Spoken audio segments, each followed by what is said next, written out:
Hi, my name's Shane. I use she and her pronouns, and this is our second of 4 sessions playing the current playtest version of Jamila Najati's Apocalypse Keys. This game was organised through the Gauntlet gaming calendar. The Gauntlet is an online community that organises and plays a whole bunch of story games and other indie games.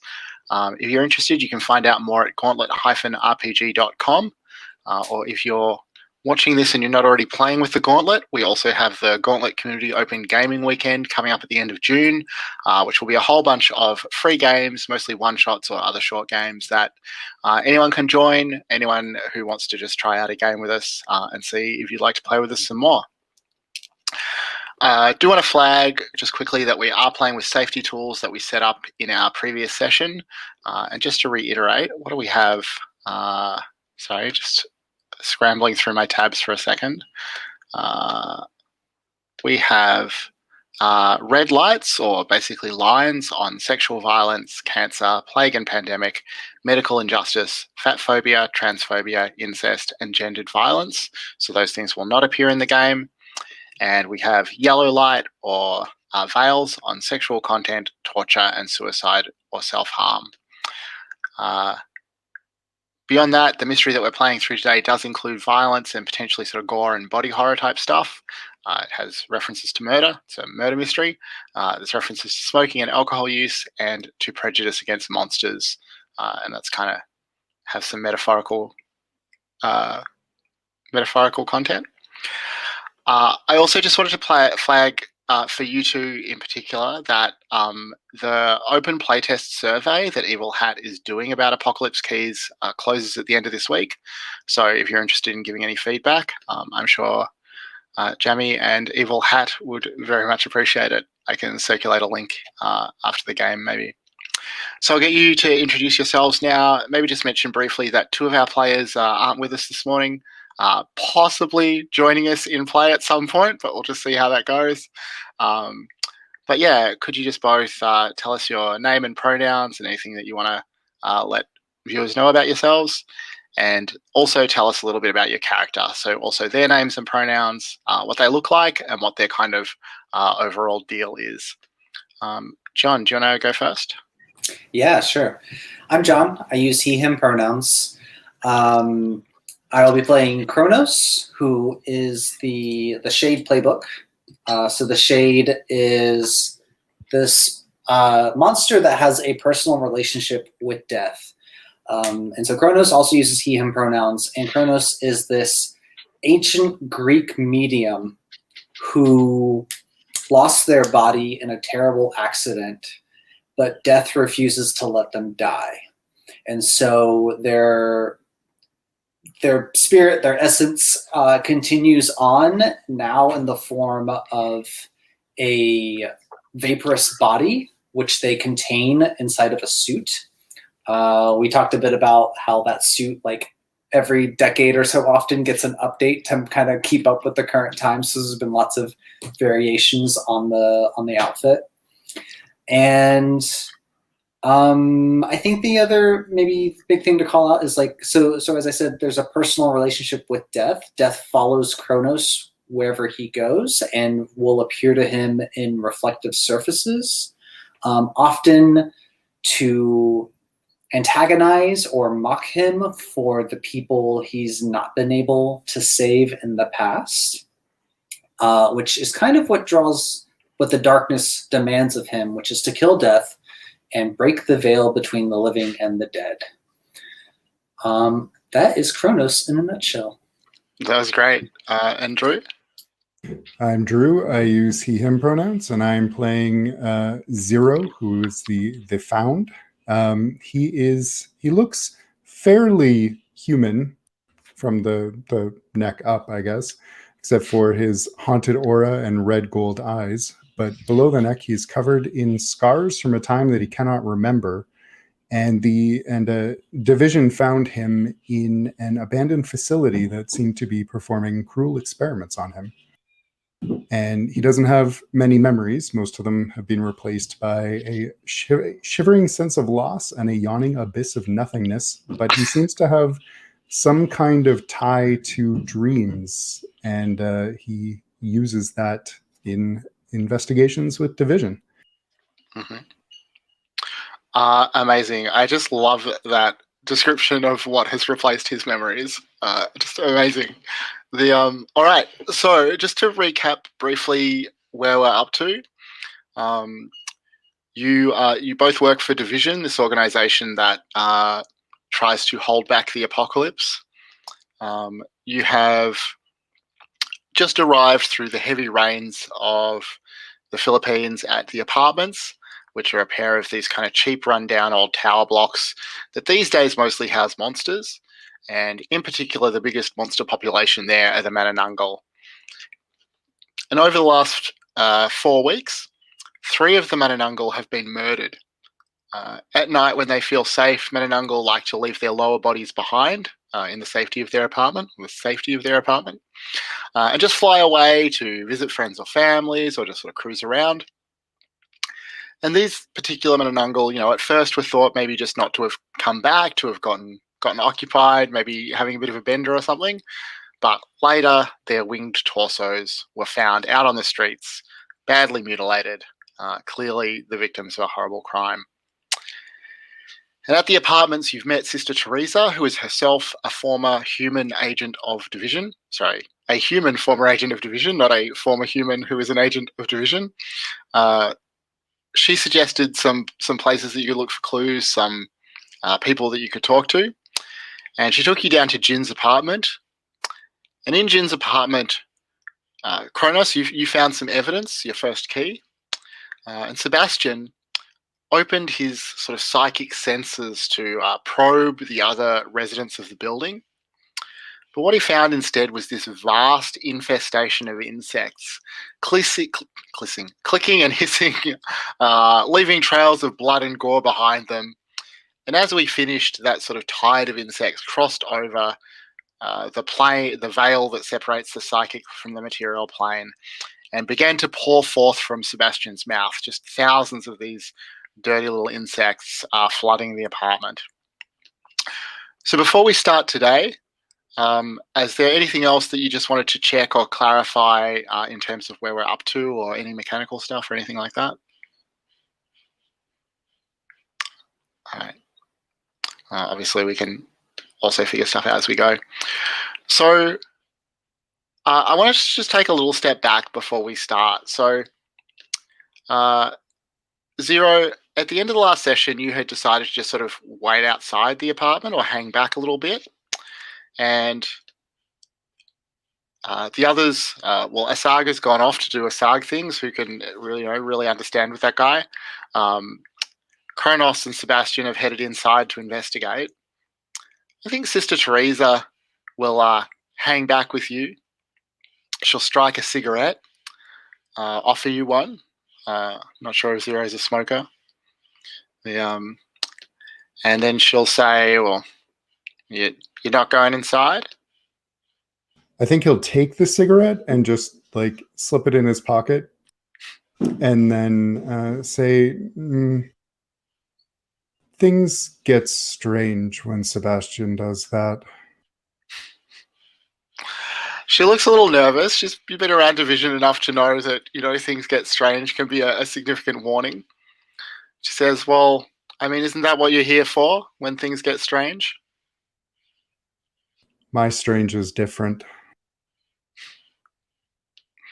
She sort of takes that in.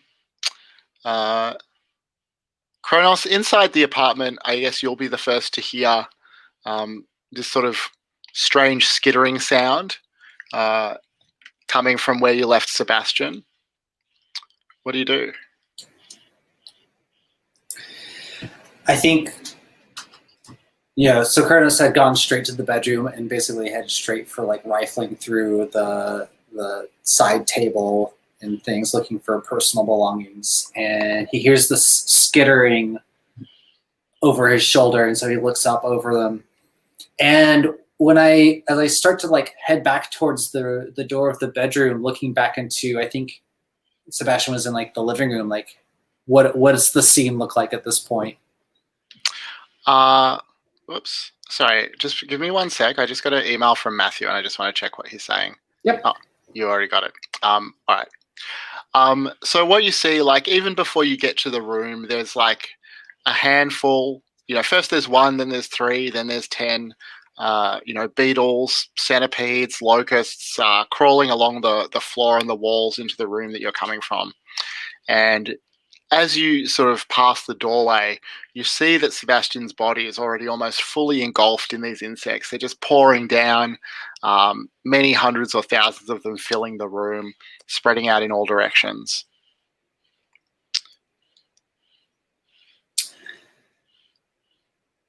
Does Sebastian seem to be in danger? Like, is he crying out in pain or anything? No, I mean, not that you can tell. Obviously, there's a concern about how Sebastian's going to fare through all this, but there's no sort of obvious signs of distress apart from the obvious sign of distress. Right. Oh, gosh.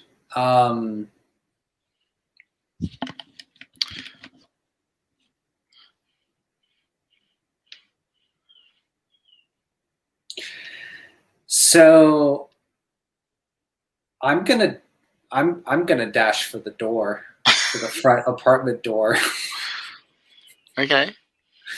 and trust that Sebastian's got this handled, because Sebastian does things like this sometimes. So as Kronos emerges from the room, Zero, I mean, even ahead of Kronos, you start to see these insects wiggling out under the door frame. And then as the door is, I imagine, flung open and then very rapidly flung shut behind you, Kronos, you see that in the room, the insects are crawling over everything. If there is any more evidence inside, it's going to be destroyed pretty soon if it hasn't been already. What are you thinking? Sister Teresa, gives this look that says that she understands now what you meant by things get strange.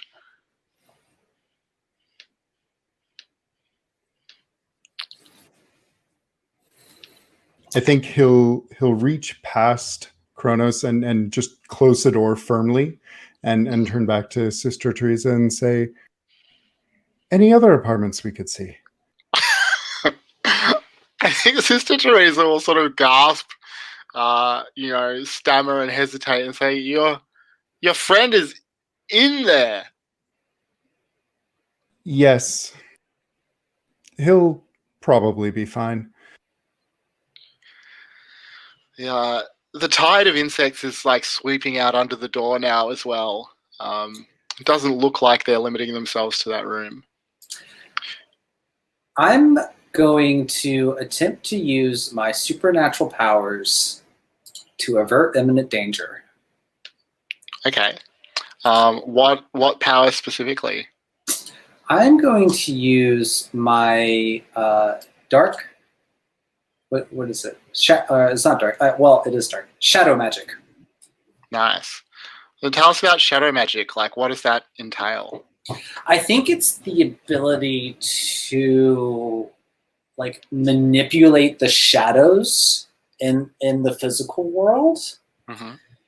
And in this instance, what I'm going to try and do is basically shroud this whole apartment in shadow and basically like cut it off, like form like a shadow barrier.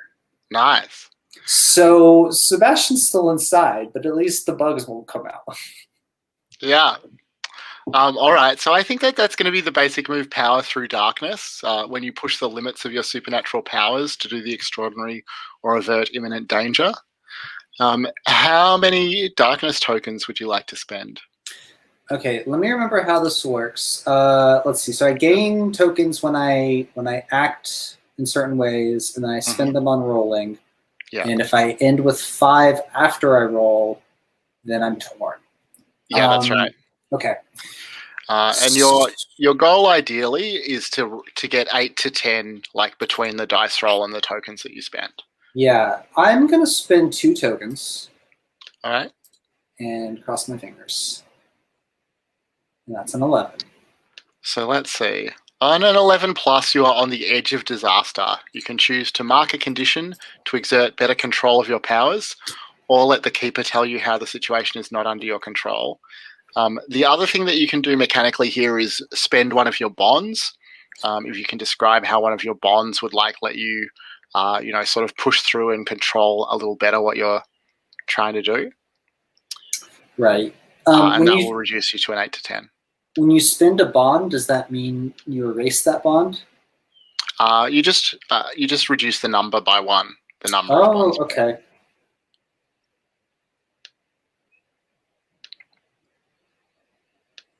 Yeah, I'm looking at my bond with 0 and thinking if there's a way to bring it in. I mean, presumably you're a little worried about what might happen to 0 if. Yeah, I think we see Kronos, like, as much as you can see Kronos look at somebody.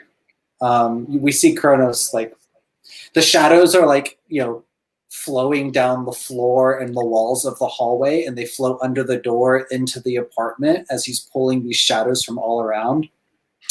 And then he looks to 0, and there's kind of this like long moment of looking at him, and then he takes 0's shadow and pulls it in with him with the rest of the magic, knowing that he needs everything he can get right now. Wow. Sorry, 0. How does that feel, 0? I think it feels, above all, wholly novel. And he shivers and his forehead creases as he looks back at where the shadow should be. That will grow back, won't it? Yeah. Oh, okay. All right. So you do build this sort of shadow barricade. There's a few dozen bugs that got out of the room before you're able to do that, but they are sort of, dispersing quite quickly. How long do you think you can maintain this barrier? Is it relatively permanent or? No, I think it's maybe an hour.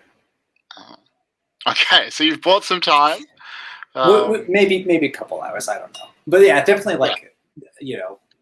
not super long. I wouldn't imagine. Yeah, I mean, especially if those insects keep pouring out, they're going to put more and more pressure on that barrier. Yeah, and I'm kind of just assuming Sebastian knows what he's doing in there. Is really the big hope. Has your history with Sebastian taught you that Sebastian generally knows what he's doing? I think Sebastian can surprise you. Okay. It's a very fine line between, Sebastian under control and chaos, and sometimes it's hard to tell the two apart. Okay. So part of the 8 to 10 result for Power Through Darkness is that the Keeper may offer you various things. So I think I'm going to offer you a bond with Sebastian to reflect the faith that you're putting in him right now, as well as perhaps some concern that if the faith is misplaced, something bad is going to happen. Sister Teresa has sort of staggered back against the wall at this point. She pulls a hip flask from her pocket and quickly drinks down whatever's inside. She says, "What was that?"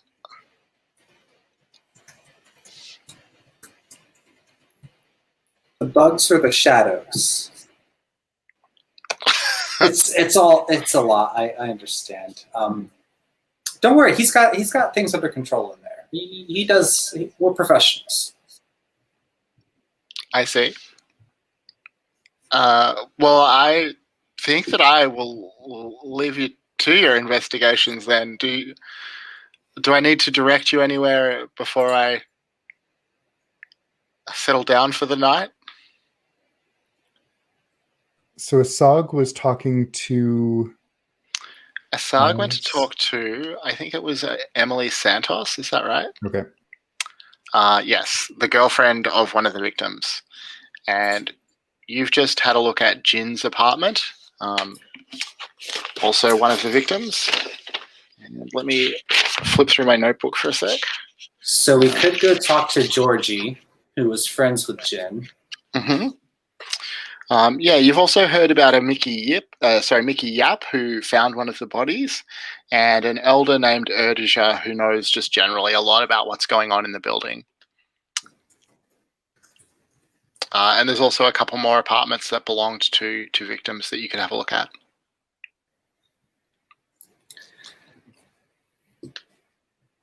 Why don't we start with Georgie?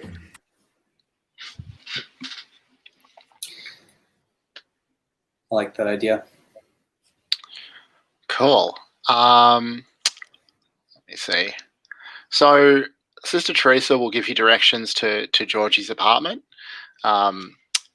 It's over in the second of the two buildings, so you have to kind of rush across through the rain, through the quite heavy rain to get to the other building through the car park. But you pretty easily find Georgie's apartment. They're a duende, almost as long-lived as the Mananungal. Georgie opens the door, and they're wearing sort of overalls stained with paint and oil. And he has a handful of some sort of candy bar that he's chewing on even as he opens the door to you. As they open the door to you.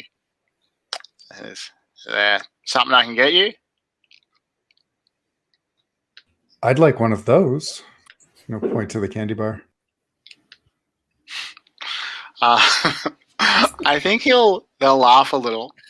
Well, maybe, but who the hell are you? I pull out one of the bifold identification wallets and flip it open, and there's just like, a quick flash of a piece of paper, and I say, "We're Division. We wanted to ask you a couple of questions. Sorry about your loss. We heard one of your friends was one of the recent victims of the attacks." Yeah, there's like a moment of silence. They have to kind of compose themselves. They say, "Oh yeah, Sister Teresa mentioned you might be coming by. Well, look, I bet she's only offered you, whiskey and cigarettes. When you come in, I got a pot on the stove. I'll cook you up a real meal, and you can, if you want some of this after, then we can talk about that. You look like you need a feed.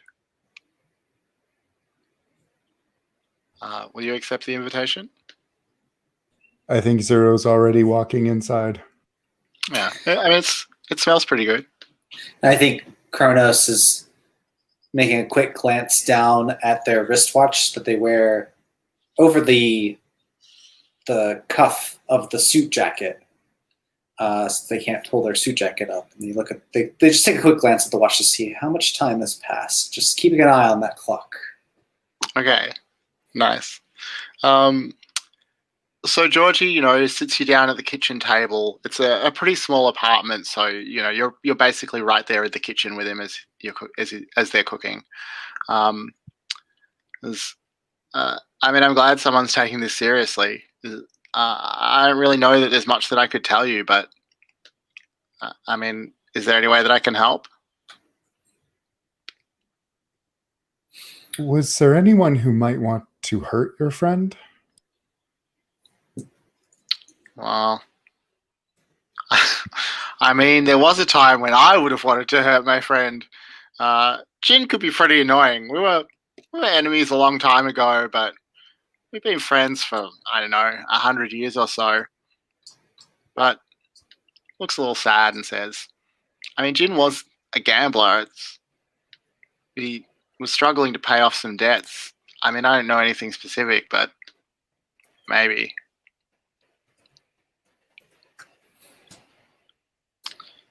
Gambling debts. Where would he gamble at? There's often some card games going on up in the community room. Do either of you want to roll to grasp keys here to see if you elicit a kind of mechanical clue? Sure. How many darkness tokens do you want to spend? I think I'll go with 1.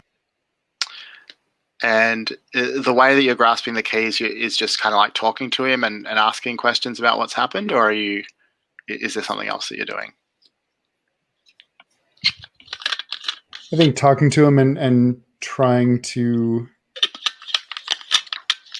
just look around the kitchen, see if there's anything there that might cast any light on the situation here.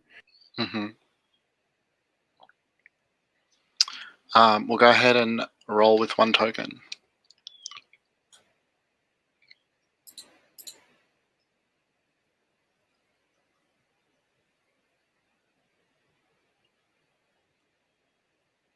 That's a 7.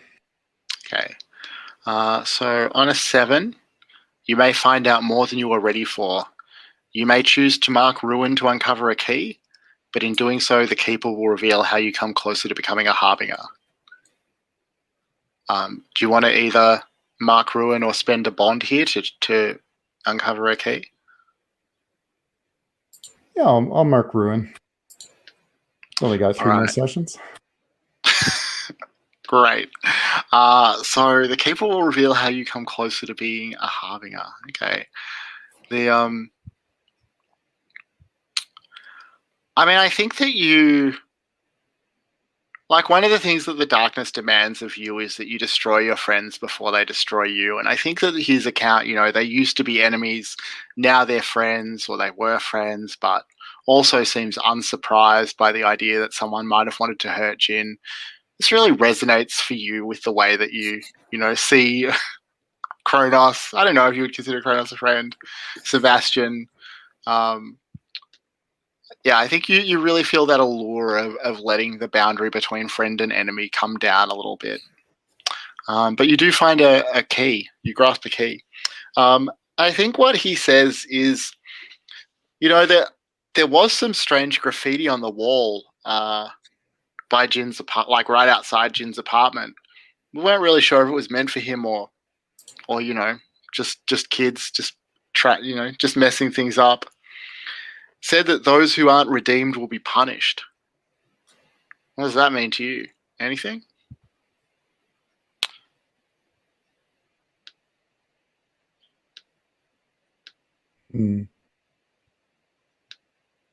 Nothing yet, but maybe soon. Sounds like some vandalism to me. Yeah, I guess you're right.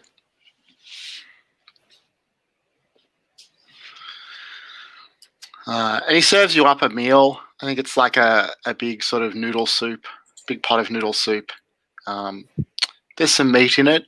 Can't quite identify the animal that it came from, but it's tasty enough. Is there anything else I can tell you about the building? About I'm not really sure what would be helpful to you. Did you know the other victims? I think I would have recognized their faces, but I didn't really know any of them to say more than hello.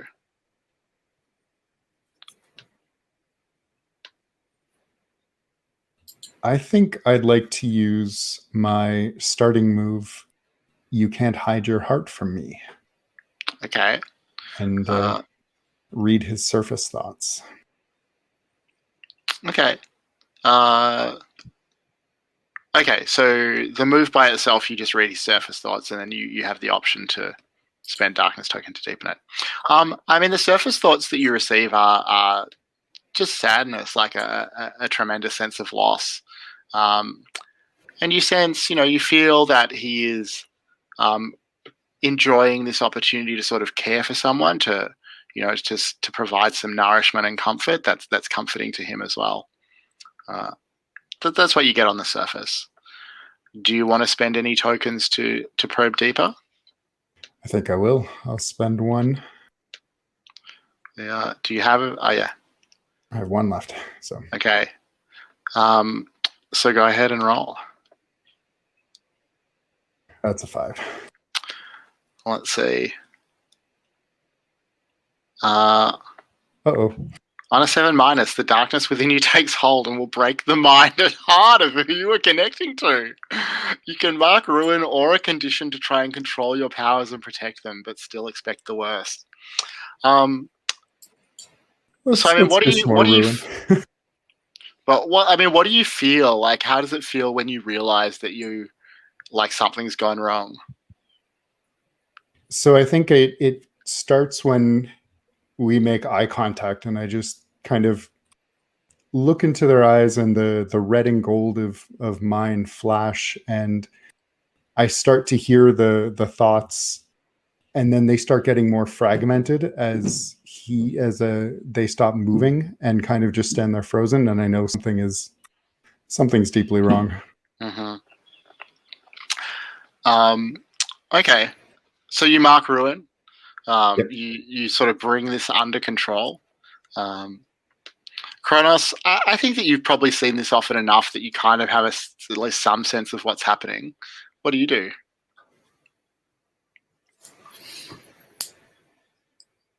So Zero, in this process, is he? Are they still responsive, or do they kind of go like into a hypnotized state during this? What does that usually look like? I think it's a kind of minor fugue state, but then yeah, if I get more control of it, he'll kind of snap back to reality.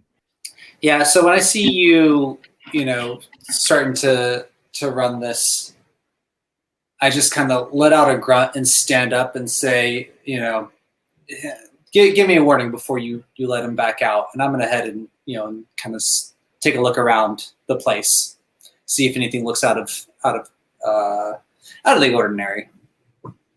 Okay, so I'm also going to tick Doomsday's clock, the Doomsday clock, to reflect the miss. I think that Zero is the one who'll sort of sense or see this somehow in the moment of connection.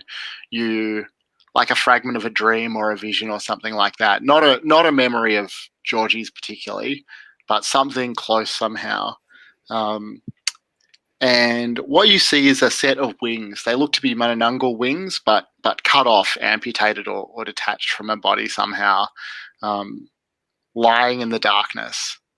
And you just have like a bad feeling that they pretend something terrible. But Kronos, you were going to have a look around? Yeah, I'm going to head over to their like, common living area and just take a look around. Does it look like anything's out of order? Something's maybe been, I don't know. Just snooping, general snooping. Yeah. You want to roll to grasp keys? Yeah, sure. Let's see. Do I want to spend any tokens? I'll spend one token this time. Let's do that. All right.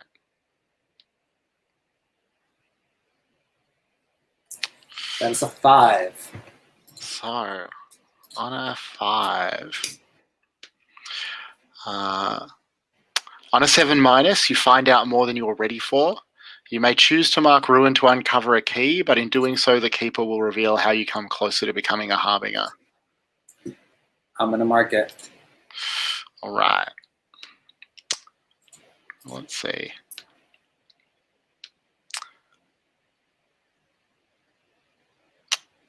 I think it can only be that you see death reflected back at you, right? You, like in the coffee table or something like that. Death, like, does death take a traditional Grim Reaperish form for you, or what do you see when death looks back at you? No, it's I think this was actually somewhere in my choices. Death looks like I did before I lost my body. Right. And yeah, I guess that there must be like a close connection between the two of you. It's easy to intuit like the specific meaning of the different ways that death mocks you. And death clearly is referencing your friend Sebastian, encased in a giant block of teeming insects encased inside your shadow magic. But you do find something. Yeah, and as like, death, I feel like it's probably just shows up and just like tick tick Kronos. Not much time left. Not shoot another glance at my watch. Say, you be quiet now. Mm-hmm. And let's see, what will you find? The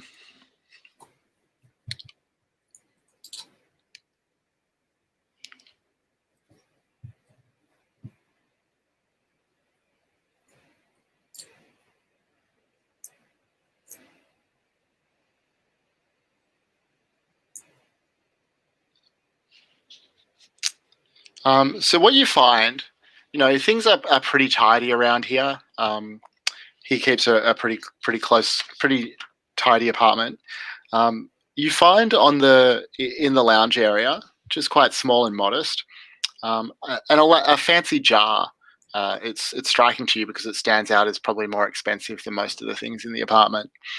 And you recognize it when you open it up as a jar of Mananungal salt.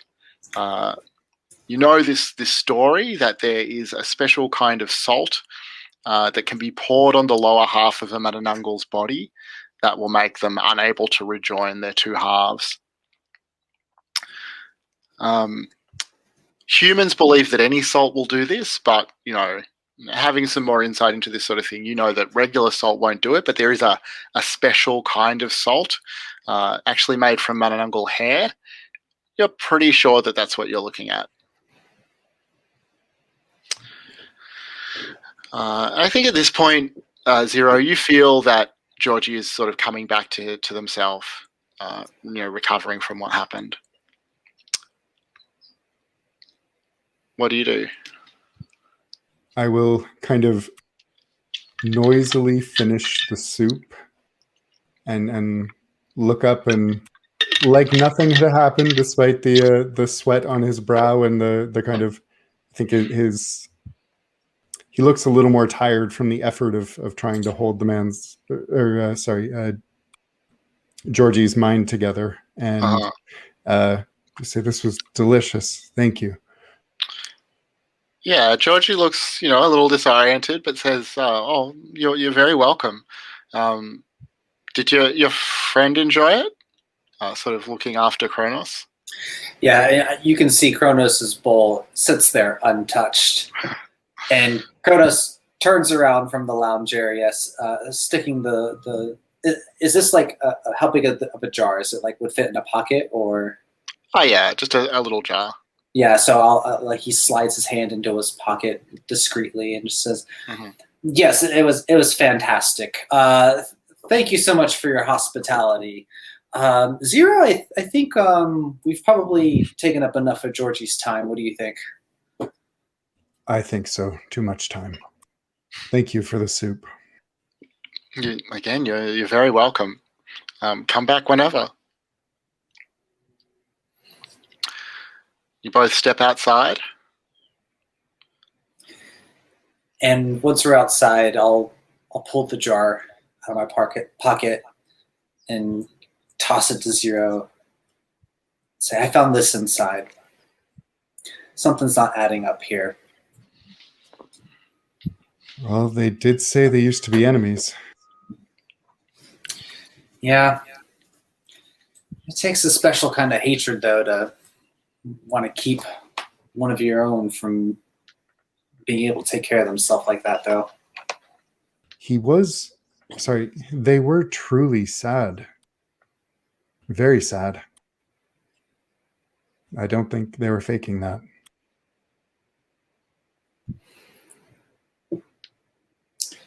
Yep. I guess we'll keep looking around. Do either of you want to do any of your darkness token triggers? I just know that you're both getting pretty low there. Maybe this conversation's a good opportunity. I think Zero will express a bit of frustration that I used to be better at this. Didn't break minds or push myself too hard. Things aren't working here.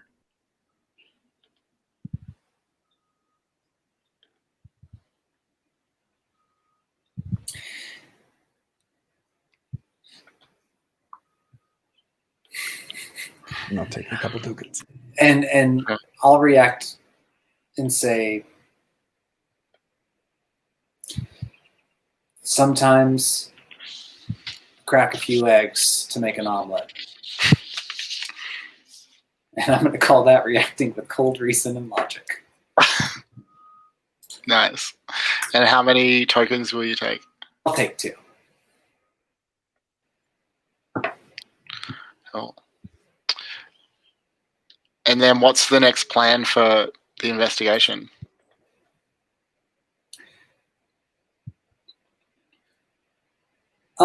So we had mentioned there is Innes, is that their name? Mm-hmm. The community organizer. Mm-hmm. I'm kind of keen to talk to them. Okay.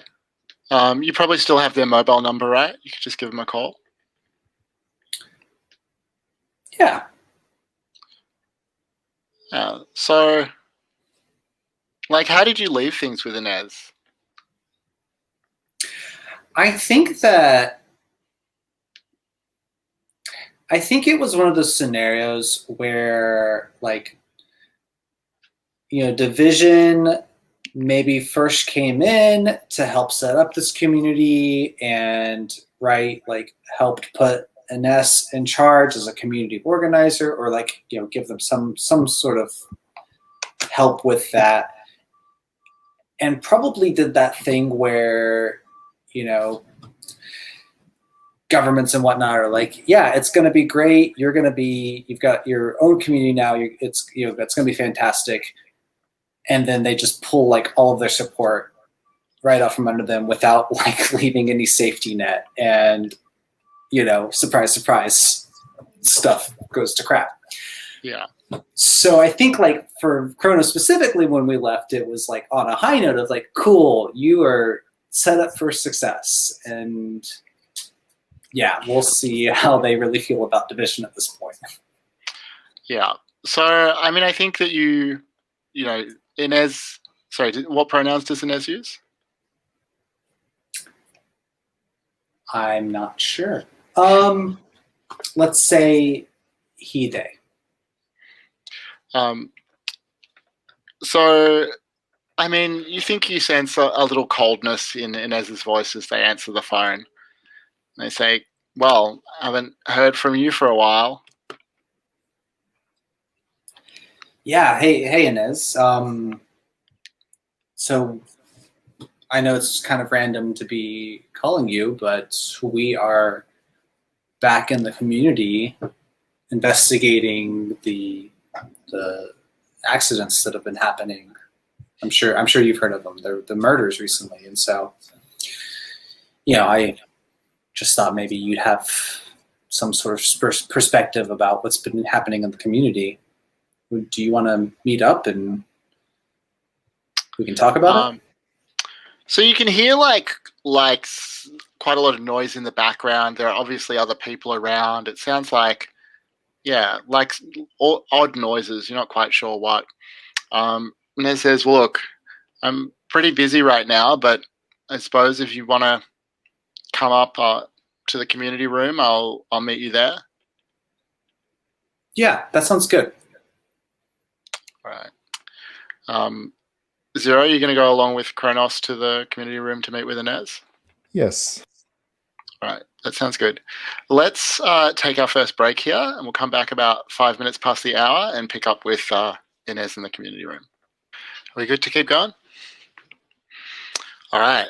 So you head on up to the community room, back across the rain-swept car park, and what do we find? The badly organized notes.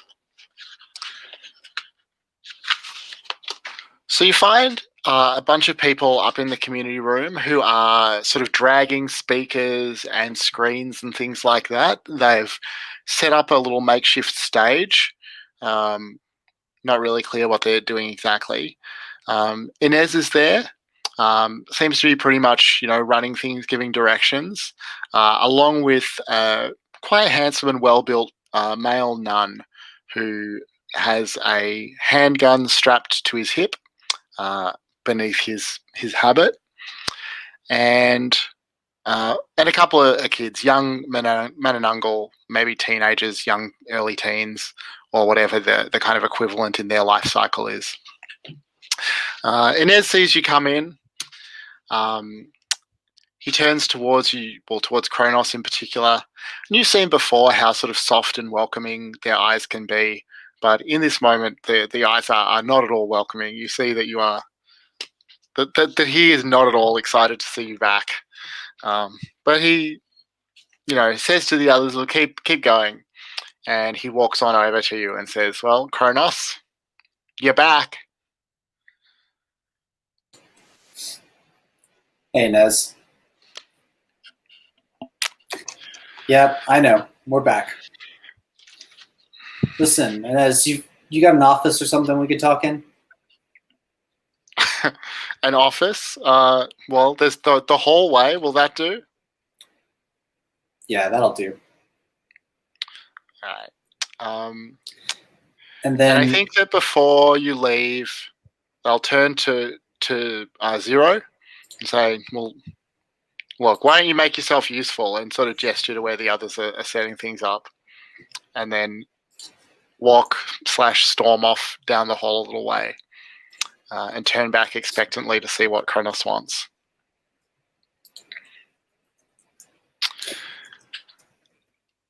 I was going to say, Inez stole my line. I was going to tell Zero, go be useful.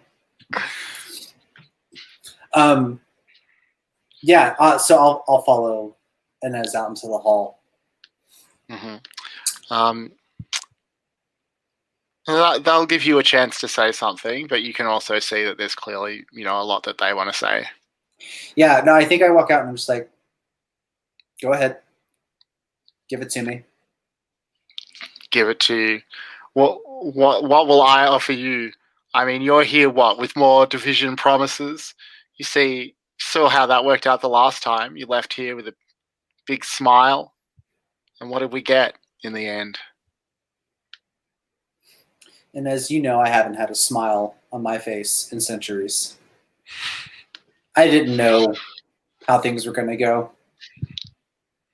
I know it's not been easy. And I can't make up for what Division did or didn't do. But I'm here now, and I want to help. Do you want to reveal your heart? Ooh, yeah. Let's see, what does that entail? When you reveal your heart and try to sincerely connect to someone, spend darkness tokens and roll. Yeah. So 8 to 10, your words reach them. I'm going to spend 2 tokens on this. I want Inez to like me.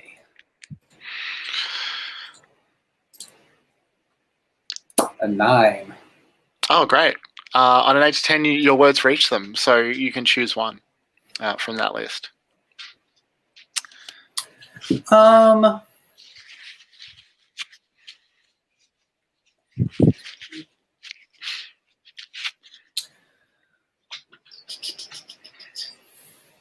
I'm going to gain a bond. Okay. And yeah, you sense, he wants to stay mad at you, but just can't really. Actually, they are happy to see you here again, and maybe a little optimistic that it does mean that things are going to improve. But I reckon I'll come back to that conversation. Just check in with Zero. So you're left in the community room. Are you going to actually help out, or is there something else that you want to do? I think he'll help out and try and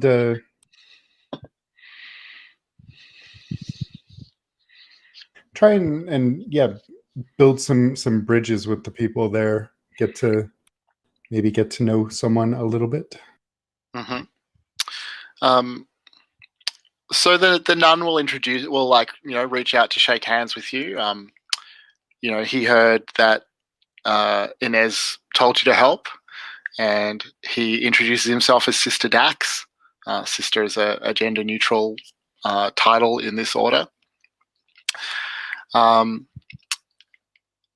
And I'll say, well, we could definitely use another set of hands. Are you any good with cables and computers? I'm not very, and sort of gestures at this laptop that's set up in the corner with a pile of various cables. Some of them clearly not meant to attach to a machine like this. Some of them probably are. And he says, "Look, we're trying to get the projector set up for the karaoke night. Do you want to have a go?" Okay.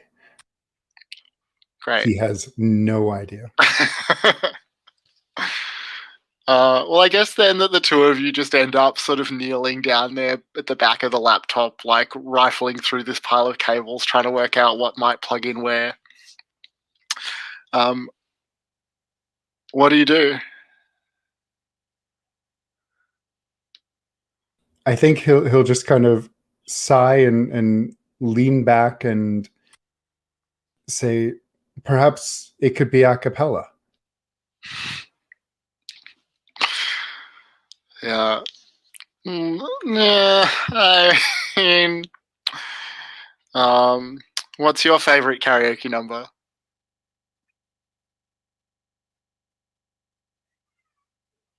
All by myself. Wow. Sister Dax looks a little sad at the implication as well. Do you want to belt that out a cappella, or shall we try and get this working? And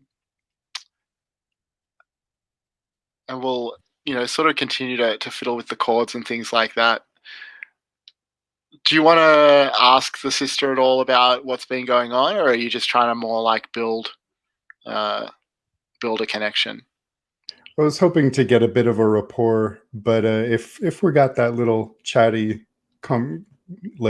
relationship going on, I think he will move into the more serious questions.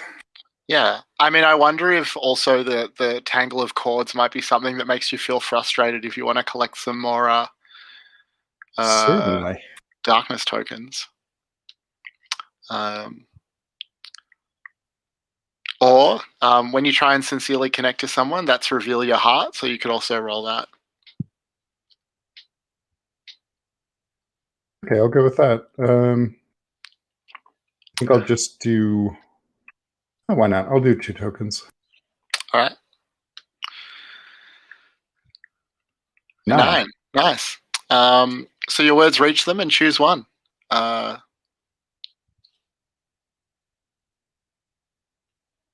So many tabs.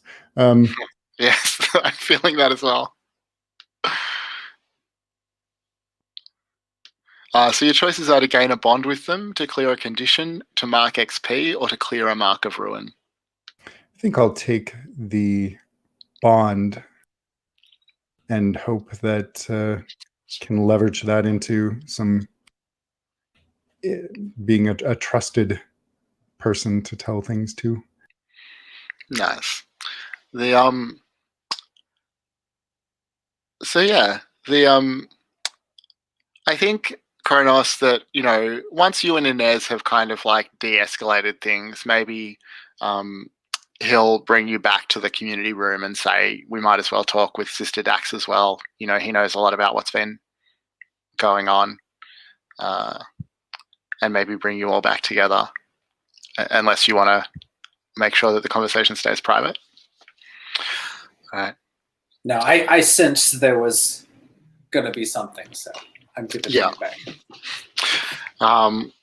So Dax will look up at you, Kronos, as you come in and say, well, you any good with computers?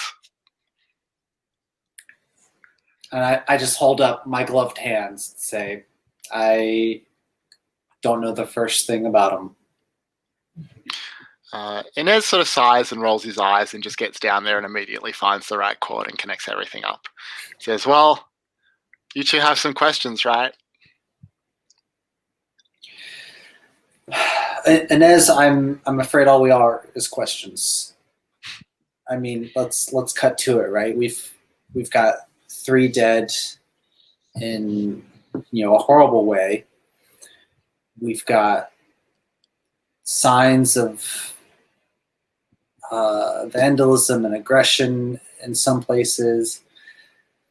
I found some salts that, I don't think you would really want hanging around in a certain somebody's home earlier. I mean, what's going on? What's happening in this community? We'll go ahead and roll to grasp some keys.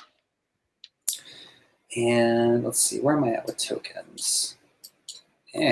Scroll bar, go. There we go. Oh, I only have one. Well, let's spin the one. I mean, you can also do something to gain more tokens right before you make the move if you want. I don't think I have. I mean, without stretching stuff too much. No, that's fine. This is fine. Okay. I'll be a cold-hearted dead person in a little bit. This is 7.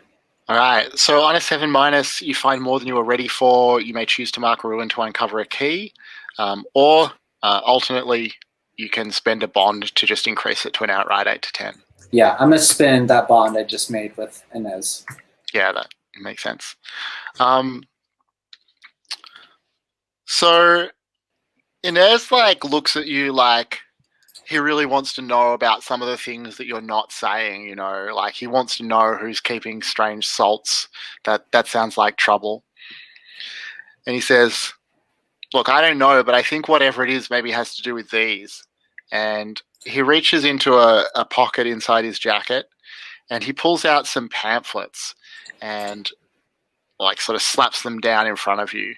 And they're advertising new human-friendly condominiums.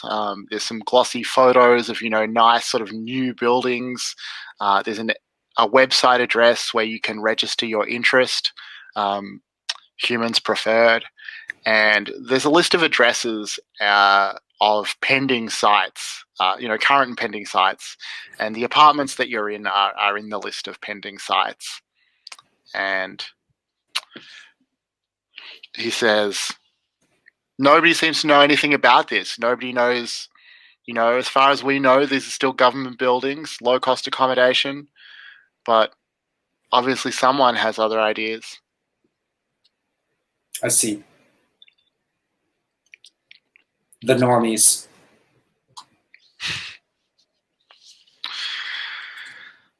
We call them humans here. Respectful. You're right. You've got a bigger heart than I do. Yeah.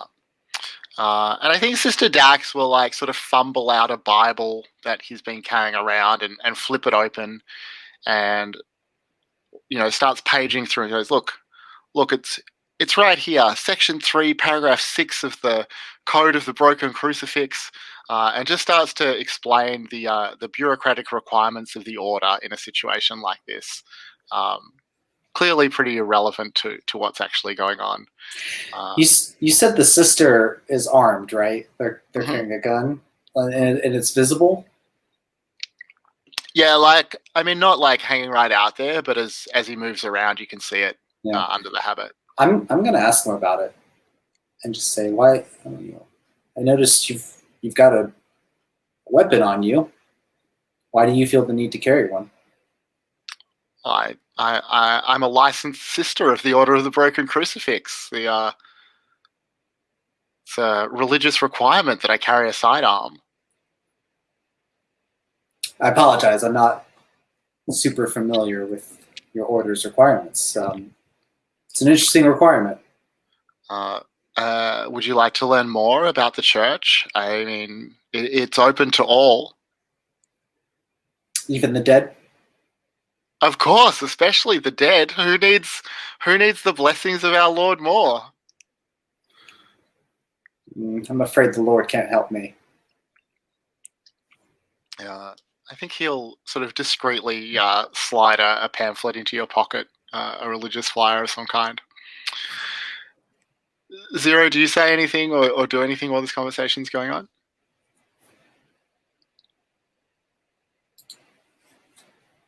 I'm so tempted to do something probably dumb, but Go ahead. I think as he listens, I don't have any tokens right now, so I'll hold off on that for now. And he'll just ask, do you have any suspicions, any thoughts on what's been going on with the Amenungals?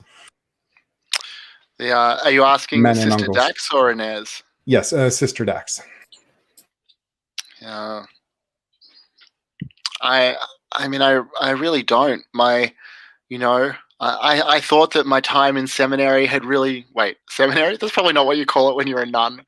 My time, my training in the order would prepare me for anything that could happen. But out here in the world, things are so much more complicated than they were in the nunnery.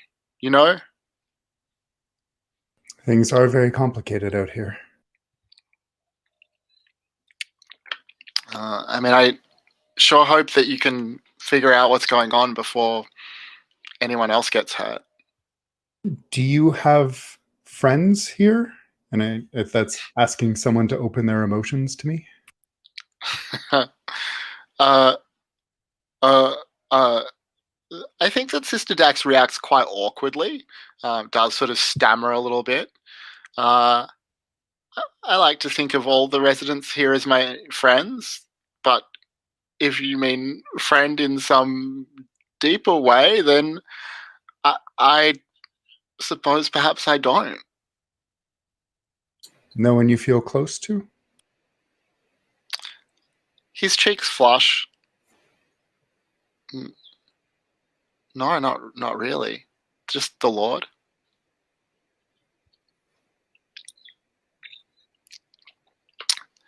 And I think Inez will kind of laugh and joke and say, well, we'll have to set you up with someone, won't we? And Sister Dax's blush will get deeper. I think at that point, Kronos looks them both with as serious as a gaze as he can manage, with a hooded face, and says, I think we probably need to be more cautious right now. And as I want you to put this community into a full lockdown until we can get to the bottom of this. I'm really concerned that there's going to be more accidents before we can get to the bottom of everything. Inez looks quite taken aback. Lockdown, like, is that really necessary? Is that really where we're at? I'm afraid so. At this point, we don't have... I'm sorry to tell you, we don't have any substantial leads on who the killer might be. And so I think it's pragmatic that we limit everybody's movement, just for the time being. Inez sort of takes that in, thinks. I think we hear like some dramatic music strike up, and two of the teenage Menunungals start belting out "Living on a Prayer" on the little stage behind you. And Inez says, all right, we'll have to talk to Sister Teresa, but I guess we can do that. And Sister Dax sort of agrees. Yeah, we can do that. But be careful. I mean, there's only so long we're going to be able to keep people locked down before there's bigger problems. Of course. Other problems. We're going to move as fast as we can. Which reminds me, there's one other situation that we've got to handle. Can you get as many bug zappers as you have around and get to Jin's apartment? Bug zappers? Yeah, every bug zapper you've got available. Flypaper, whatever it might be. Okay. Should I be concerned? Probably. Yeah.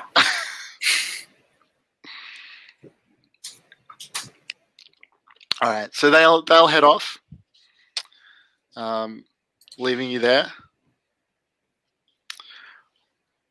It's getting kind of late. Sort of late afternoon, maybe early evening time.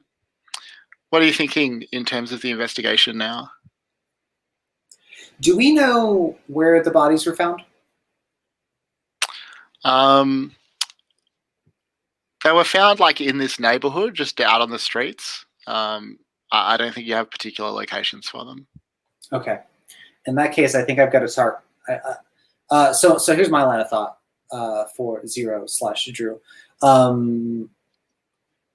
I like just some like table talk real quick. I have a move called Death Walk Tier that will let me learn the events of an area, and I am thinking about finding where these bodies were found and basically going to that spot to reconstruct events and get some more information that way. So I think that means talking to Mickey Yap, who found one of the bodies. So would be able to lead me to that location. That sounds like a good plan. All right, that sounds good. Let's see, Mickey Yap.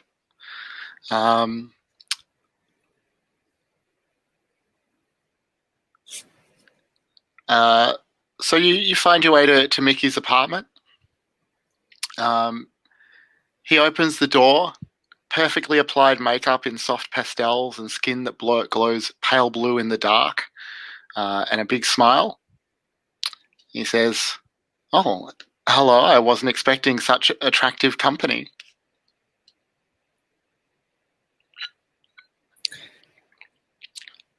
And I think Kronos kind of stops for a moment and looks down at himself and then looks to Zero and it's like, he must be talking about you. Yeah. And he looks back and forth between you both and smiles and says, "Well, don't second guess yourself, sweetie." Mickey, we were hoping. I'm sorry to dredge this up, but we were hoping you could take us to where you found one of the bodies recently, and I'll do the badge flash again.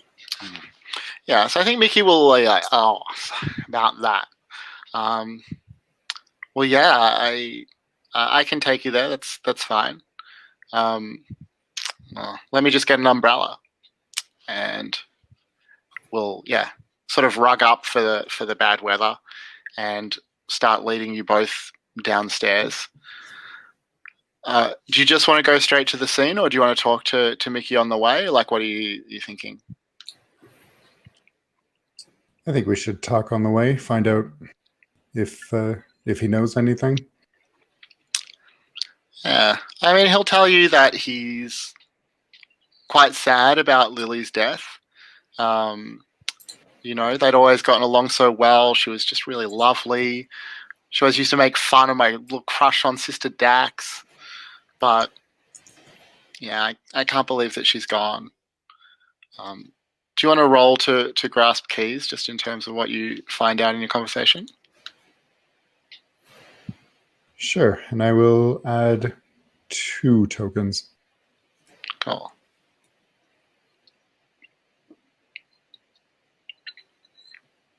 $11.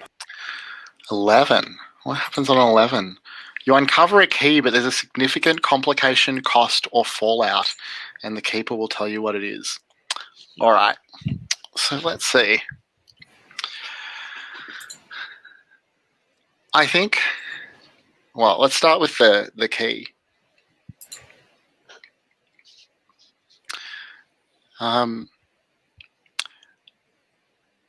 So he'll tell you, first of all, that when he found the body,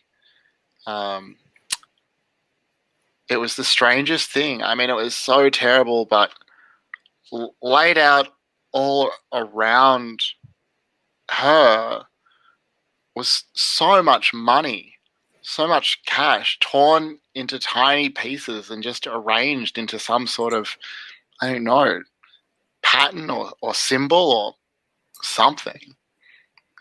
Yeah. Have you ever heard of anything like that?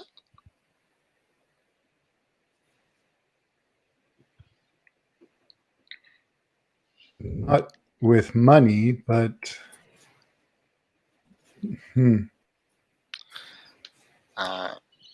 And I'm going to tick another tick on the doomsday clock as the complication here.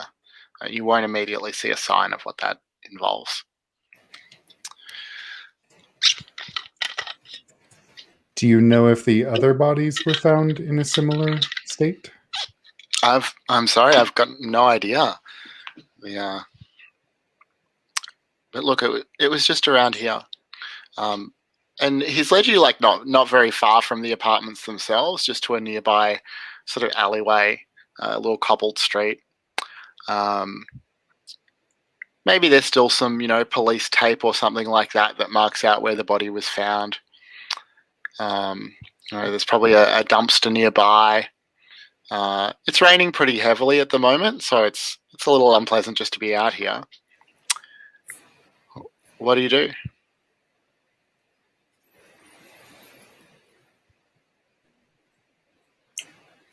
So Kronos steps forward and kind of claps his hands together and rubs them, and then turns back to look at Zero, and Mickey just says, just hang back here for a moment. He'll And then kind of take Mickey back a couple steps. What's going on? What's he doing? It's best to just give him some space. Okay. And so I'll walk forward and lower the barriers that I keep up between myself and death, to try and keep death from pestering me nonstop. And so Death walked here says death reaches all places and into the heart of all things. When you seek to reconstruct events or learn something valuable in an area, spend darkness tokens and roll. So I'm going to spend 2 tokens. Let's see how this goes. That's a 7. The laws of the dead and dying are compromised somehow. The keeper describes what happens next. Or do you want to spend a bond to bring that up to an 8?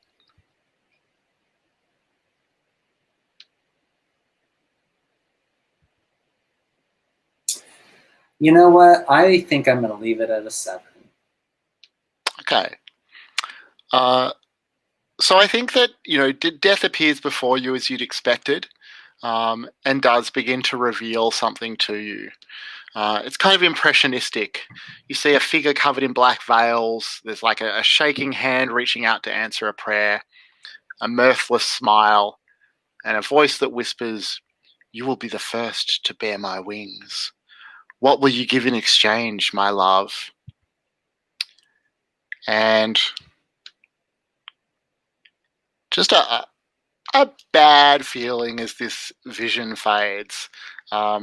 I sense that you somehow asked too much or asked in the wrong place, that you were too close to something that's happened here. Zero, I think you hear it first. A sound, the beating of wings through the rain. And Mickey screams as he turns and sees what it is. Or what it was, which is his friend Lily. Her remains, an extra set of wings grafted awkwardly to her back, horrifying like Frankensteinish stitching holding her together in various places. Her skin sort of darkened, blackened, hot red in places. It does seem like maybe to radiate a heat. The rain sort of sizzles as it strikes her skin. Kronos, you've noticed this now too. And she dives towards you, Kronos, as if to attack, sort of claws outstretched. What do? I'll jump to the side and attempt to evade the attack, rolling through the puddles on the ground. Mm-hmm. And that's when I think I get the sense of, I push things too hard and I let death come too much into this world. Yeah. Zero, Mickey is screaming beside you. What are you doing? Can I detect any surface thoughts or feelings from Lily. Ah.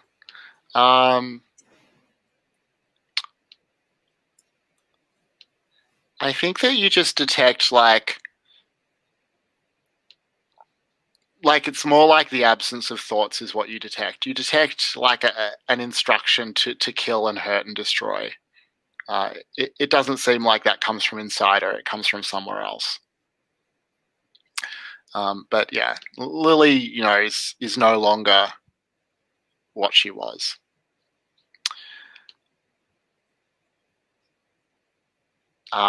Lily, or the thing that was Lily, wheels around to again attack Kronos. Kronos, are you still just ducking out of the way, or what do you want to do?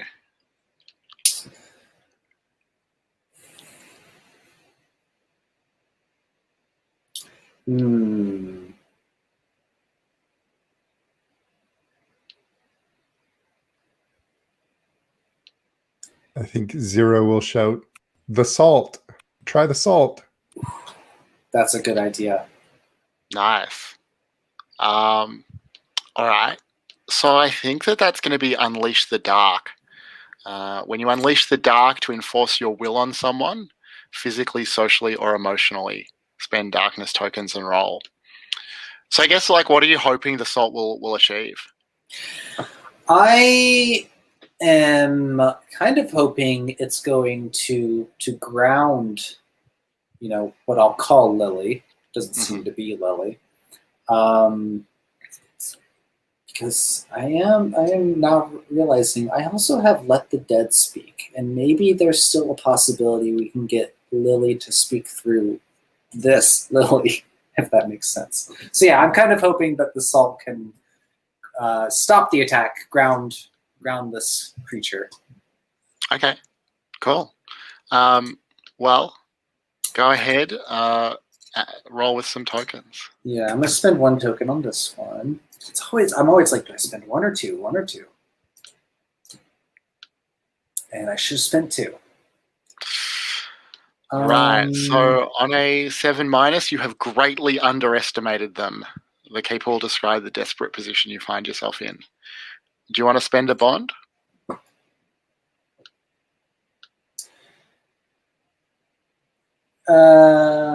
No, because I want to see what Zero is going to do after Kronos is in a desperate spot. Okay, so Lily will tackle Kronos to the ground and start slashing at you with hot claws. I wonder, are you in jeopardy if your suit is compromised? What happens if it breaks? Are you able to hold yourself together?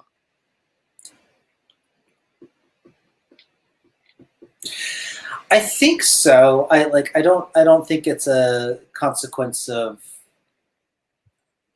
gas that just dissipates and I lose myself. Mm-hmm. I think it's more that I lose the ability to interact with people because it is just vapor. Yeah. All right. Cool. So I'll get you to mark a condition. And Zero, you see that this thing is pinning your friend to the ground. What do you do? This arc of salt just sort of sprayed through the air, didn't catch her.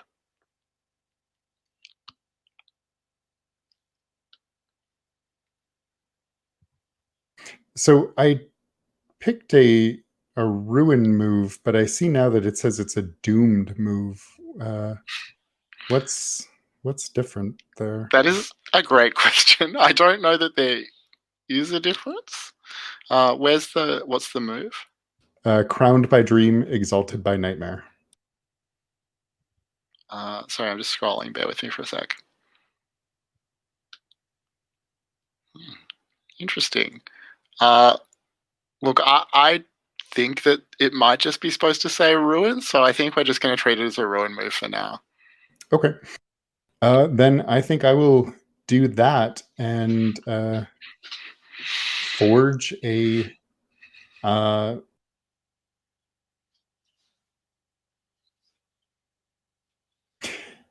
I'll forge a weapon of pure nightmare. Nice.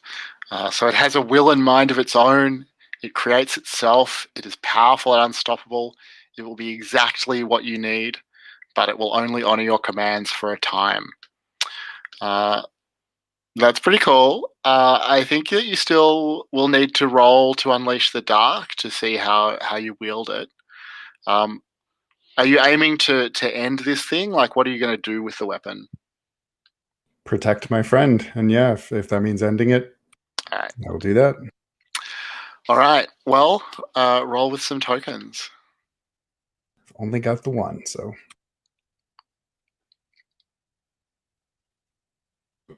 Four. So let's see. On a 7, you will have greatly underestimated them. The keeper will describe the desperate position you find yourself in. So I think that as you come forward with this incredible weapon that you've forged, the thing that used to be Lily doesn't even doesn't pause for 1 second from slashing at Kronos's suit, but does, like Exorcist style, rotate its head 180 degrees and opens its mouth impossibly wide to exhale at you, to breathe at you. And as the breath strikes you, you are stopped as your sort of greatest fear washes over you. These impressions of the worst thing that you can imagine. What is it that you feel?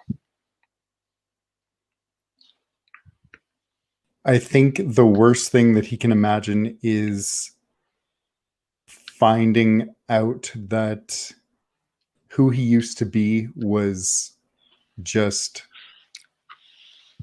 nightmarish. And so he would feel helpless and powerless and incredibly guilty. Well, I'll get you to mark a condition.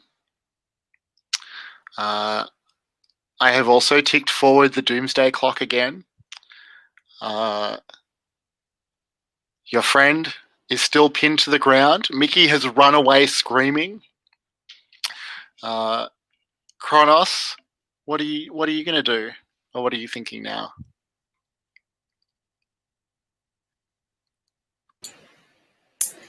I am thinking it's time for some shadow magic.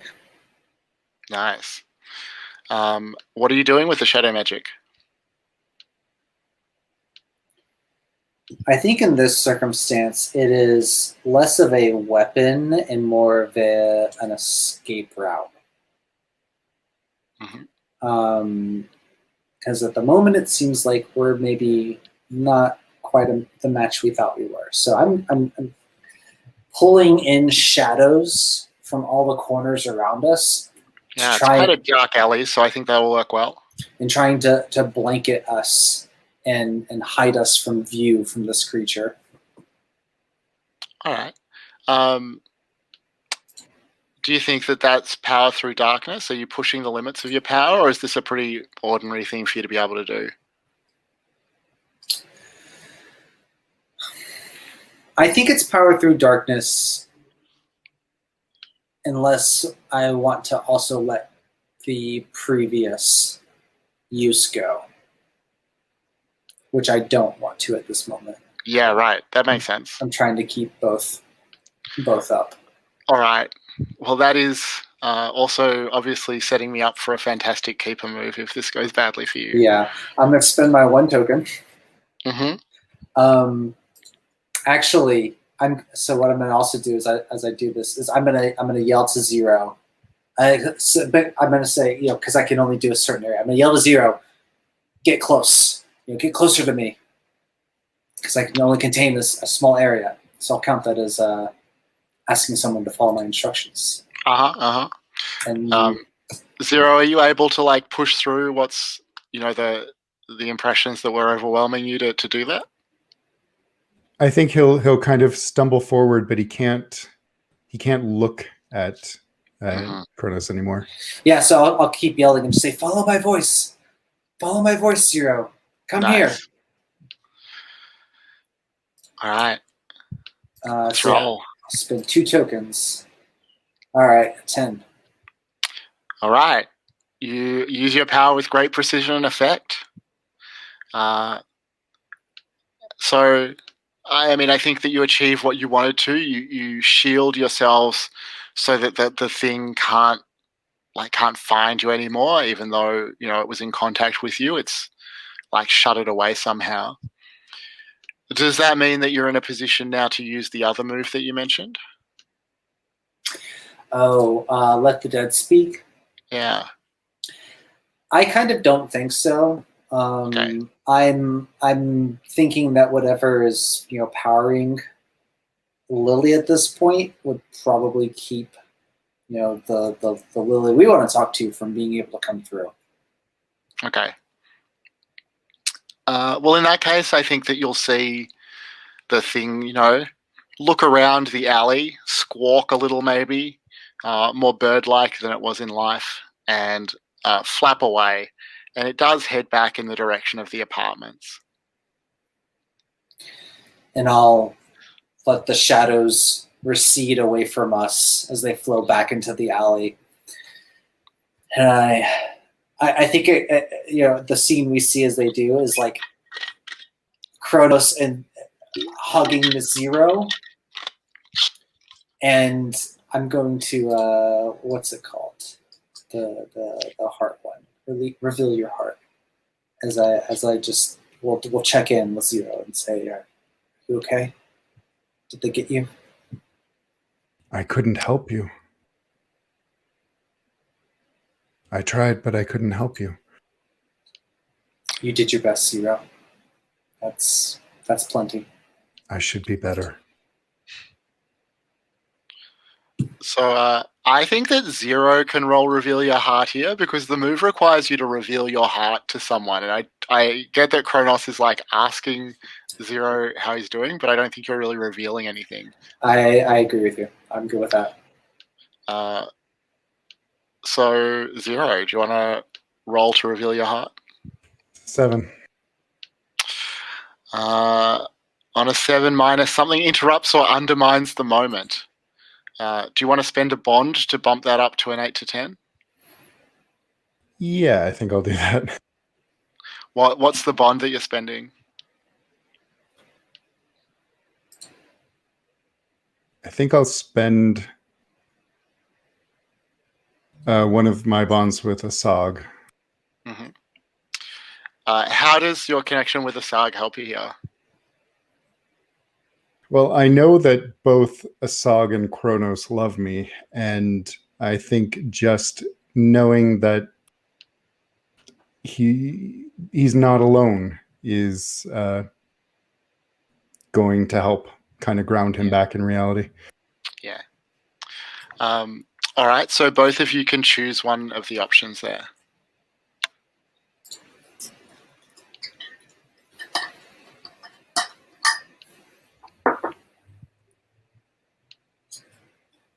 I think I will clear one condition. Cool. I'm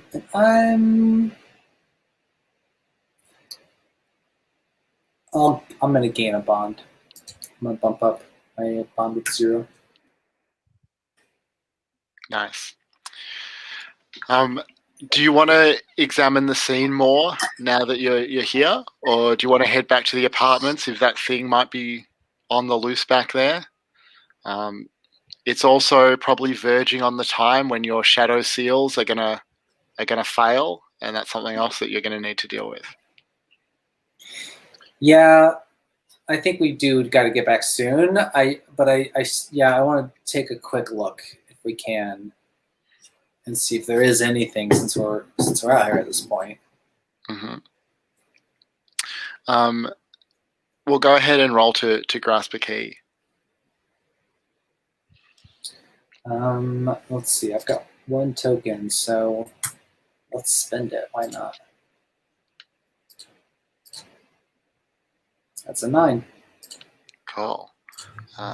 So on a 9, you just get a token. You get a key, right?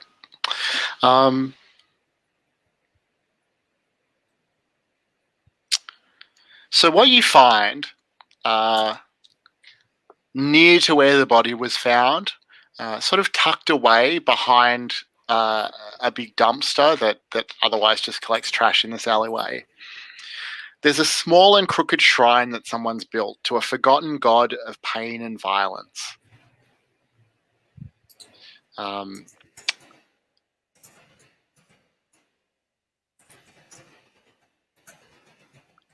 think Asag would probably know more about the god, but you can put that together from the items that have been left there. Zero, are you going to search as well, or are you just ready to head home? Like, head back? What are you thinking? I think Zero is going to.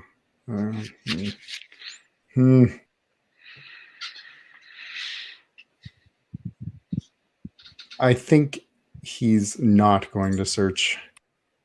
Okay. Things haven't been going well. It's true. All right. So the two of you head back to the apartments? Yeah. When you step inside, you notice that the old sort of dirty, stained wallpaper that you saw throughout the building before, at least in the entryway, has started to peel away from the walls. And underneath it, you can see dense writing, like the handwriting, it looks like of hundreds or thousands of different people in all kinds of different languages. And, at a glance, what you can see is that they've all written down their secrets, things that they wouldn't have wanted anyone to know, and hidden them behind the wallpaper that now collapses. You see, further down the hall, another chunk of wallpaper falls away just as you stand there. And let's take a break here, and we'll come back just about 4 minutes past the hour. Yeah, that's good. All right, are we good to continue? So I just wanted to talk briefly about the mechanic to make sure that we're all clear about what happens when you're ready to try and unlock Doom's door. So you're both familiar with Brindlewood Bay, so it's pretty similar. This mystery has a difficulty of 6. When you're ready to unlock Doom's door, you put a theory together and you roll the number of keys that you've collected minus the mystery's complexity. So at the moment, I think you have, how many is that? 1, 2, 3, 4. 7. Yeah. So, I mean, you're at a point where you might want to roll. You might want to collect another clue or so. You won't be able to modify your roll for that using bonds or darkness tokens or anything like that. You're just going to get the result that you get. But obviously that also means, because you don't want to roll too high, that you're not going to want to accumulate too many more keys. But I guess the other part of that is it kind of presumes that when you roll that, at least on a success or even some of the partial success results, that you're going to go straight into the climax. So, if you want to resolve some other things first, like the shadow room full of bugs and your friend, you might want to do that before you think about unlocking Doom's door. And then when you are ready, the two things that your theory has to include is, what is Doom's door? So whoever's responsible for all this is trying to unlock this apocalyptic door of great power, which could take the form of anything. It could be a person, a place, a thing, anything at all. So you have to tell us what that thing is, and also what will unlock it, what they have to do, or what someone would have to do to unlock it. Obviously, your theory may also include, for example, who the Harbinger is, or other details like that. But what the door is and how it can be unlocked are the core aspects. And is this like Brindlewood Bay, where you only roll with the keys that you include in the theory? I don't think it does work that way. I mean, I think it's kind of different because everything here is more sort of mystical and elusive and associative rather than like a direct logical clue in that way. Okay. But certainly encourage you to incorporate as many of the keys in your theorizing as you can.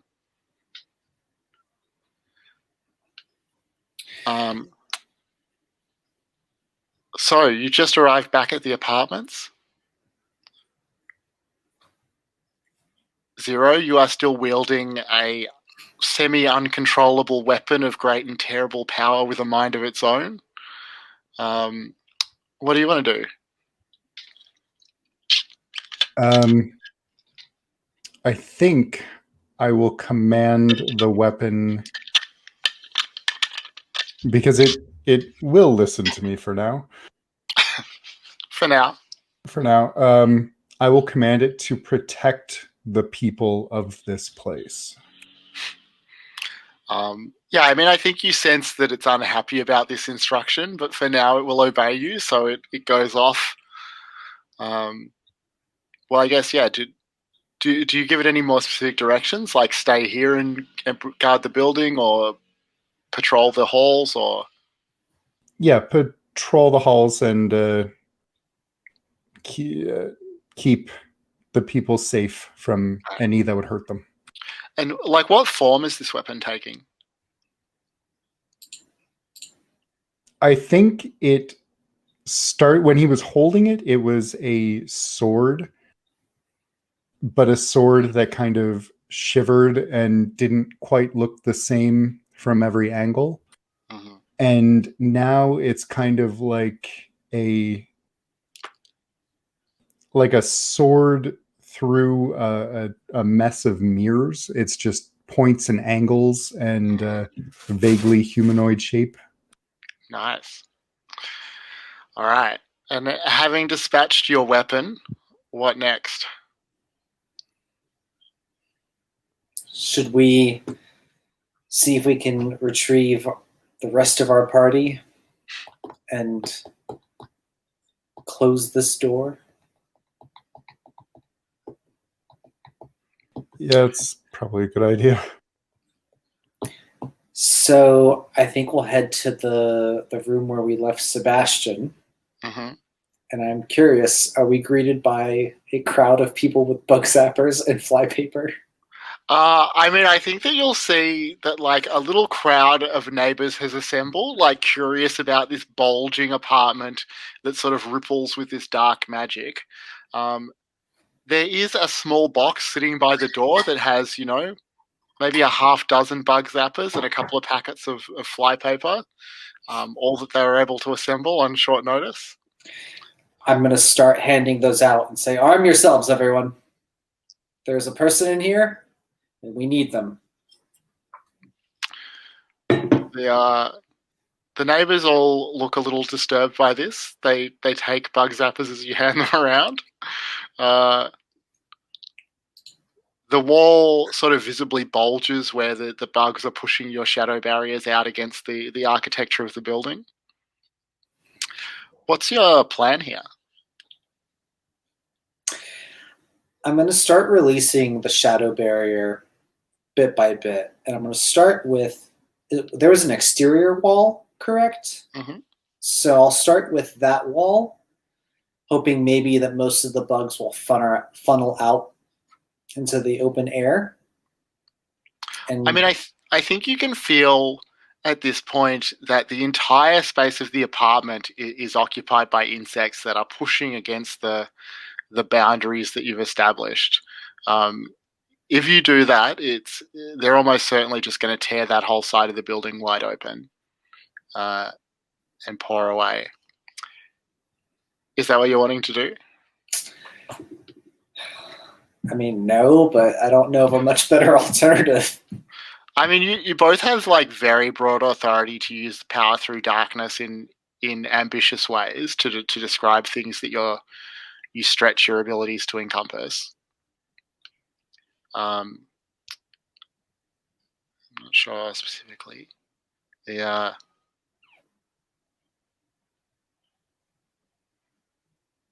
Like, I'm okay with opening the barrier and letting some windows and stuff break.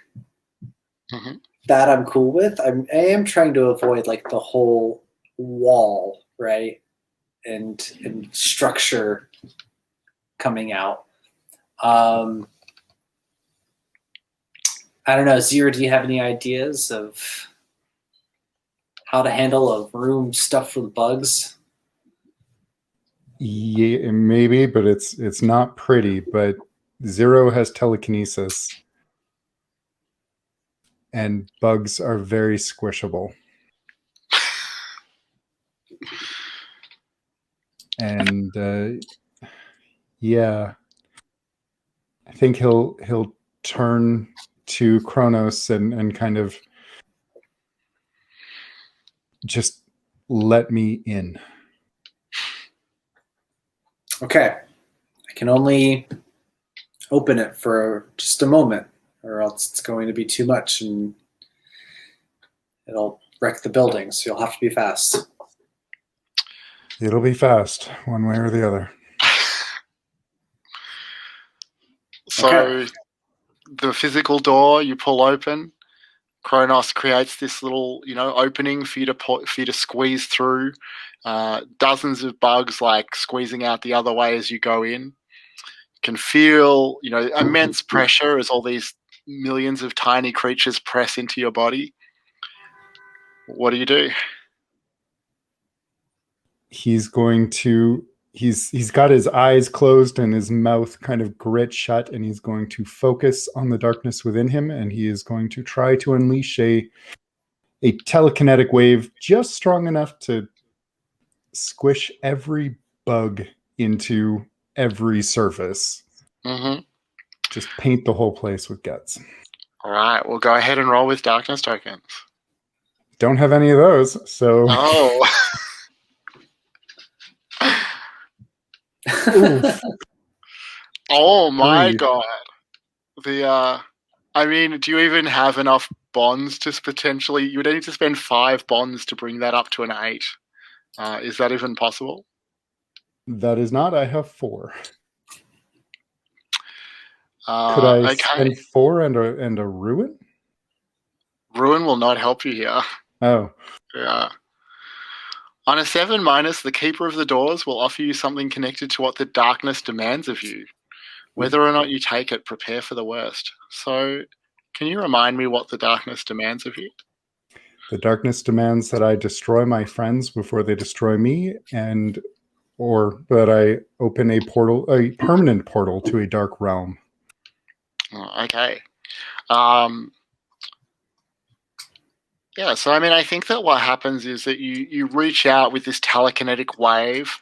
You feel that it's almost too much. That this may indeed be beyond your abilities. But it occurs to you that there is a way that you can do this before you're completely overwhelmed. You could just consume the power that's in Sebastian's body to fuel your own abilities. You could destroy your friend before he destroys you, because really he did this, right? It's his fault that this is happening, and now these bugs are threatening to crush you into nothingness. You have an alternative.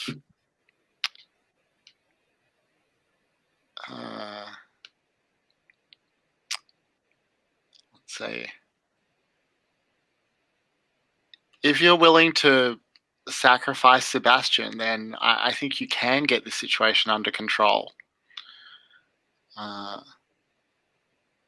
I wonder if you are torn between your monstrous nature and your human heart now. Definitely that. I feel very feel like that's something I'd want Matthew to weigh in on. Yeah, so when I say this, like out of character, I'm not proposing to remove his character from play. Although Zero presumably feels that there is a grievous risk that Sebastian would not survive this. I'm certainly not going to kill a player character while their player's not here. But Torn Between is a basic move that you can use if you do feel that tension.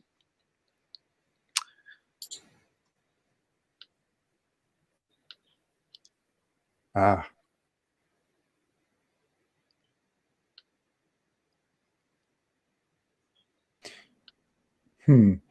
So what exactly would we be looking at with Sebastian? Or to Zero's knowledge, would he be risking Sebastian's life? I'm sure he thinks that he is risking Sebastian's life if he does this.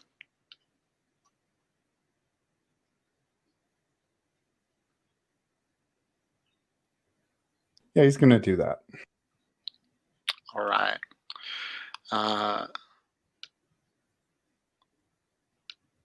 So yeah, you start to siphon the power from Sebastian's body. So I guess that's letting your monstrous nature show. So mark 1 ruin. But in the last moment before you were completely, crushed and overwhelmed, before, the oxygen in your lungs ran out, you're able to summon enough of that power to finally start to beat back the tide, to crush the things that are all around you. And Kronos outside, you sense that the pressure on your shadow barriers is weakening, that things are coming under control. Yeah, I imagine we can see the wall, the curvature of the wall lessen. Yeah. Yeah. Zero, you sort of hold yourself together. You're probably looking pretty gross, covered in crushed bugs. But you're alive, you can breathe again. And you realize that Sebastian is gone.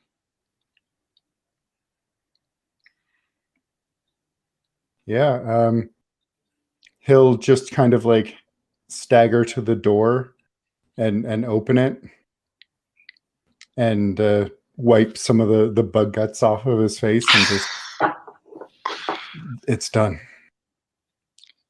I imagine there is a horrible smell pouring from the apartment as well. The neighbors will quickly disperse. And I think we see just one last ant crawling away across the floor, scurrying from the apartment, the sole survivor. Kronos, what do you do? I peek my head around the corner, and when I don't see Sebastian anywhere, I'll just kind of nod and say, okay then, it's done. Well, should we go get Asag? Yes. I mean, I think you've probably seen before, Asag sometimes just vanishes, just goes off, deals with some godly things. I was going to propose that he was stuck having tea with Emily or whoever he went to see. Well, Emily became one of his worshippers, so maybe he is just allowing her to pray to him at this point. To them. Yeah. All right, Zero. I guess it's just you and me then. Should have figured. You can probably find somewhere for a shower if you want, or you can start putting a theory together, or maybe you want to find some more clues first. What are you thinking? I think he's going to try and rinse off as much as he can in a quick way. Save the shower for later. Yeah. Can you? Yeah, you can probably even just telekinetically scrape the bug goo away. Like a dog shaking after a bath. One of the little Mananungal kids is watching from down the hallway. Seems pretty impressed with this display. So what's going to be next? I think I'm about ready to theorize, unless you've got an idea of where to maybe try and grab one more key. I'm almost afraid to try. Yeah, same. Well, what are you thinking? Let's see.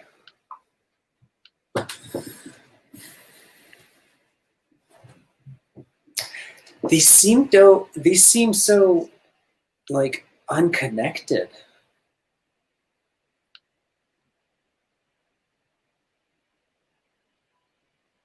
All right, so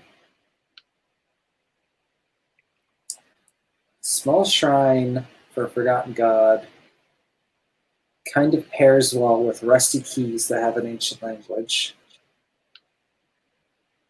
Could also be the cause of an infestation of insects.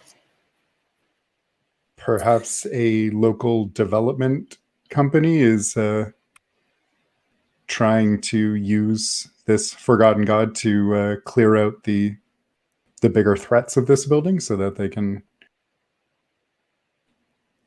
get rid of them, and also trying to drum up just general fear in the building with the graffiti and actually just the graffiti and yeah, I guess the insects make people want to leave. Yeah. And perhaps the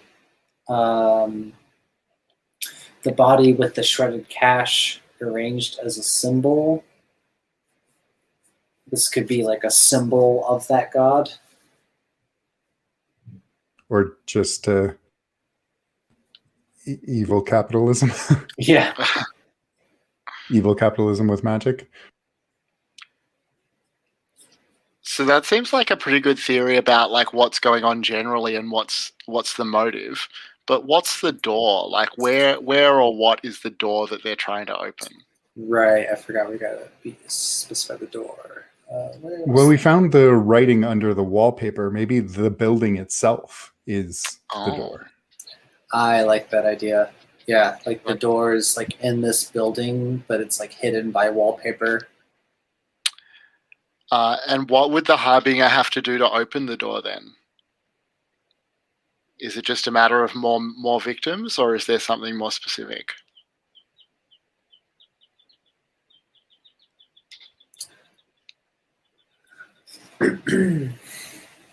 Maybe it's literally written on the walls, just like one massive spell that they need access to the whole apartment or the whole building to see it all. Mm-hmm. So it's already happening. The door is opening. Interesting. So we're talking about some sort of like slimy real estate agent who's ultimately behind this. Do you think that that's the person who's the Harbinger, or is it someone inside the building who's working with them, maybe betraying the things that they've believed in their community for financial gain? That's the Harbinger. Is it Georgie? It could be Georgie. He did, sorry, they did have the salt, but they were also very truly sad. That's true. Well, I mean, look, you can be a jerk and still be sad that you were a jerk. Oh, yes, but also didn't Sister Teresa come to the Philippines because she was living above her means? Yeah, she wanted a better lifestyle. Could maybe there be some financial motive that's she's benefiting from? And I guess I wouldn't make her the Harbinger, though.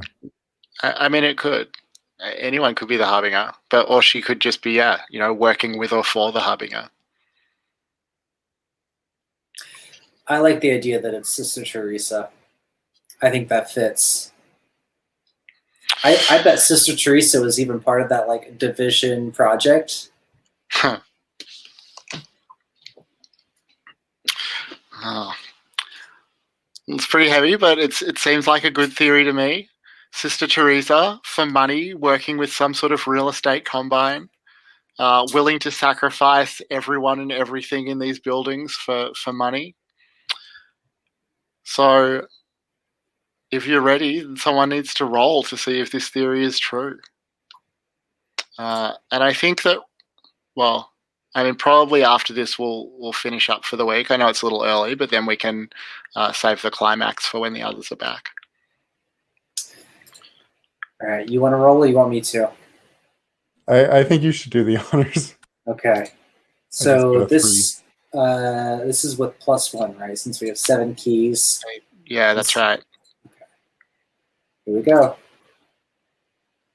It's 10. Nice. So on an 8 to 10, you have tracked down Doom's door. You know exactly where it is and how to unlock it. In addition, the Keeper will present an opportunity to protect what matters most, take down the Harbinger, or otherwise drive back the apocalypse. So yeah, I think that what you realize is that you're right. The building, the unraveling of the wallpaper is exposing the words that will ultimately open the door, and that means that the door will finish opening up on the rooftop garden, and that's where you'll need to head now to confront Sister Teresa before it's too late.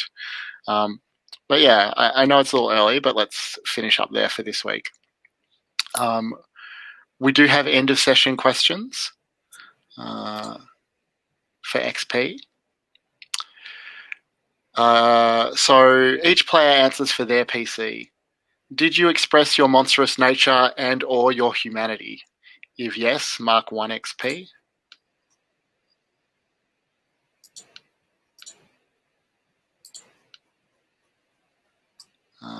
Did you learn something significant about yourself and or your impending ruin? If yes, mark 1 XP. Could Zero being some feeling like he's weaker than he should be count for that? Sure.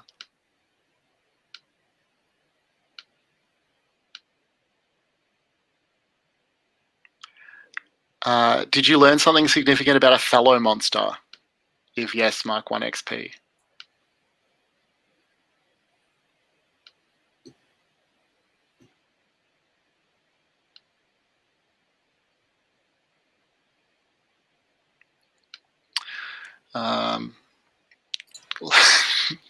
Looks like that's probably a no from you both.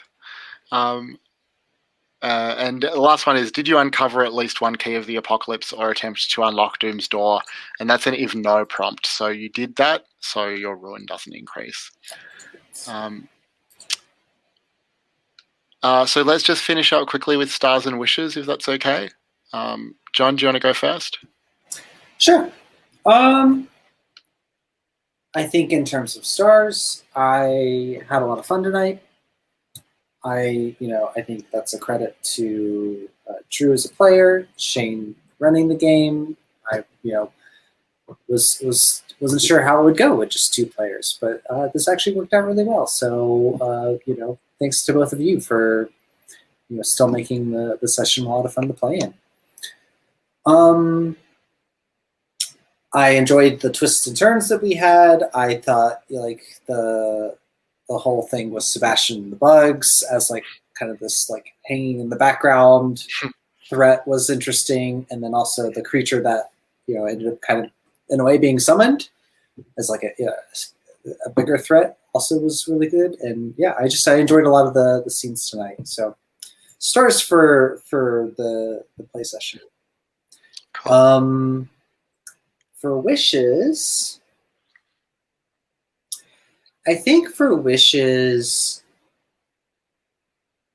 this is probably more just my play style. This is the thing that I also feel this way with Brindlewood Bay, but part of me really wants to develop the theory as I'm playing, right? And almost catch the person, the person as we're going, but I know that's not how it's going to work, right? Because we've got to wait until we've got enough keys or clues and then roll. And so I don't really know how to turn this into a tangible wish, but it's just a thing that I'm still working through as a player of understanding the system and everything and how it works in terms of playing the game. But it's not like it's a detraction or anything. Just more of my desire of I want to kind of hunt down this person. But nothing else in particular that I have a wish for. Just to follow up from that, is there a way that the climactic scene can play out that would satisfy that? Can we say that fictionally, does it work if we say that in the fiction, we as players know what Doom's door is, but the characters maybe don't, and will the climactic scene involves springing Sister Teresa unexpectedly in the act or something? Is that the sort of thing you mean? A bit. It's more of it struck me really hard while we were at Georgie's place, Mm-hmm. Where I'm wanting to find incriminating things and immediately tie that to Georgie, but I know I can't do that, right? Because it's like, well, but we don't know that Georgie is at fault yet for really anything. And so, I have to avoid that temptation as a storyteller or anything, and wait until we gather enough clues and we try and do the theorize at the end. So it's more sort of like that. Like, Yeah. Again, Yeah, maybe it's probably me like mixing this with Monster of the Week in my mind, where like, Monster of the Week, it's like, oh, the monster shows up and you try and fight it and you just keep going after it. And this is not that game, and I just need to like break that mental association. Yeah. I mean, also definitely like along the way, you can pick up that people are part of the problem. Like they may not be the capital H harbinger, but they can still be an enemy or a henchman or something. Yeah. All right. Thanks very much. And Drew? Yeah, I was a little uncertain about running with a small party like this, but it worked well, and I had a lot of fun playing with you, John, and Shane. You did I think a great job as you always seem to do when we play. And stars for the fact that everything kept going wrong, and it made things so tense and interesting, and also the bugs, just the bugs. That was great. Disgusting, but great. Yeah, wishes. I've only run Brindlewood Bay. I've never played it, so I was also feeling a little strange about actually being the clue finder for the first time, and kind of having to put the theory together. But that was fun, and I'm looking forward to seeing how this all wraps up, and what happened to Sebastian. What did Zero do? Yeah, that's a good question. Yeah, thanks. I mean, I felt the same as you both. I was a little nervous about how well the session would go with just 2 players and a GM, but it was really fun. I will end the broadcast here. Can I just check that you're both happy for me to post the video? I am. I just remembered another specific star I wanted to give for you, Shane. I wanted to call out a star for not letting us off easy. I really appreciate that. Like when we got back to the bugs, right? Like you just would not like let it just like be like an easy thing of like, oh yeah, you've got bug swatters and zappers, and there you go, you kind of the situation, which I feel like I would have done as a GM because I'd been like, sure, that's fine. But you actually like pushed us like, no, you have to use your powers. You have to like do a thing. And so I really appreciate that as a player, like forcing us like, no, you're going to have to do the thing. All right. Well, yeah, thanks very much. All right. I'll end the broadcast here. I'll end the